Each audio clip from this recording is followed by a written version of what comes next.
আমি বনগাঁ বর্ডার থেকে বারাসাত পর্যন্ত 111টা গাছের টেন্ডার পেয়েছি।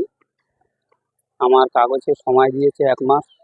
সেটা 2-4 দিন বাড়তেও লাগতে পারে, আগেও হতে পারে। আজ থেকে শুরু হলো। এখন বর্ষার সময়, কোনোদিন কাজ হবে, কোনোদিন হবে না। কেন, লেবার নিয়ে তো কাজ। যশোর রোডে গাছ কাটার ক্ষেত্রে তো অনেক অসুবিধাও আছে, কারণ হ্যাঁ, অবশ্যই আছে। সব মেনটেনেন্স করেই তো আমাদের কাজটা করতে হবে না। এগুলো যেগুলো কাটা হবে পুরোটাই কাটা হচ্ছে গোড়া থেকে। হ্যাঁ, গোড়া থেকেই কাটা হবে। মরা গাছগুলোই হ্যাঁ, মরা গাছ, জ্যান্ত গাছ হয়নি। মরা গাছই যেগুলো বিপজ্জনক হয়ে আছে, সেই গাছগুলো গোড়া থেকে কাটা হবে। এখনো পর্যন্ত কটা গাছ কাটা হবে? আজ পর্যন্ত এখন 2টো গাছের ডাল মারা হলো। একটা গাছের গোড়া হয়তো আজকে পড়তে পারে, বৃষ্টি এসে গেছে, যার জন্য কাজটা এখন বন্ধ আছে। আমরা তো মানে বর্ষার সময় এই রাস্তায় আসতেই ভয় পেতাম, খুবই ভয় পেতাম।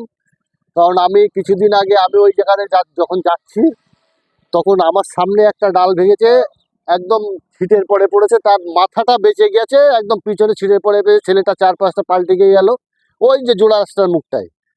ওটা আমি দেখে খুব ভয় পেয়ে গেছিলাম। তারপরে বৃষ্টির মধ্যে আমরা এই রাস্তায় চলাফেরা করি না, একদম বাস্তব। আপনারা দেখতে পাচ্ছেন কি অবস্থায় গাছগুলো আছে। গাছ কাটার কাজ শুরু হলো, এতে আমরা প্রচন্ড পরিমাণে খুশি, খুব খুশি। এবার আমরা নির্ভয়ে যাতায়াত করতে পারবো। দীর্ঘদিনই তো আপনাদের একটা দাবি। হ্যাঁ, একটা প্রচন্ড দাবি ছিল, বহুদিন আগে থেকে, পুরনো সরকার আমলের থেকে আমাদের একটা দাবি ছিল। নতুন সরকার এসে উদ্যোগী হলো। হ্যাঁ, নতুন না, পুরনো সরকার উদ্যোগ হয়েছিল, কিন্তু বাস্তবে কার্যকর হয়নি। এই নতুন সরকার আসার পরে দেখছি এখন এই কাজগুলো হওয়া শুরু হয়েছে। ভালো, খুবই ভালো লাগছে, খুবই ভালো লাগছে। আমরা খুবই খুশি। এই রাস্তায় অনেকদিন ধরে কাজ করছি, প্রচণ্ড ভয়ের মধ্যে দিয়ে, মানে এত গাছপালা যখন তখন পড়ে ভেঙে যাচ্ছে, রিস্ক হয়ে যাচ্ছে একটা। এখন যে গাছ কাটছে, এটা আমরা খুব আনন্দ পেয়েছি যে না, গাছ কাটা হচ্ছে, রিস্কও কম, বাড়িতে ফ্যামিলির থেকে চিন্তা ভাবনা কম আছে যে না, এবার অন্তত আমরা একটু নিশ্চিন্তে রাস্তা দিয়ে যেতে পারবো। বর্ষার সময় তো যখন তখন ভেঙে পড়ে। হ্যাঁ, ওটাই তো মেঘটা ভারী হয়ে গেলে গাছ পড়ে যাচ্ছে, রিস্ক। আমরা খুব রিস্ক নিয়ে চলে যাই রাস্তাঘাটে, মানে এরকম জীবন হাতে নিয়ে যাওয়ার মতো। গাছ কাটা হচ্ছে তো খুশি। প্রচণ্ড প্রচণ্ড, না খুব খুশি, এতেই খুশি। গাছের বয়স হয়ে গেছে, পুরো হয়ে গেছে। কাজে কোথায় আছে? আমি এই লাইনটাতেই সেলসম্যান করি।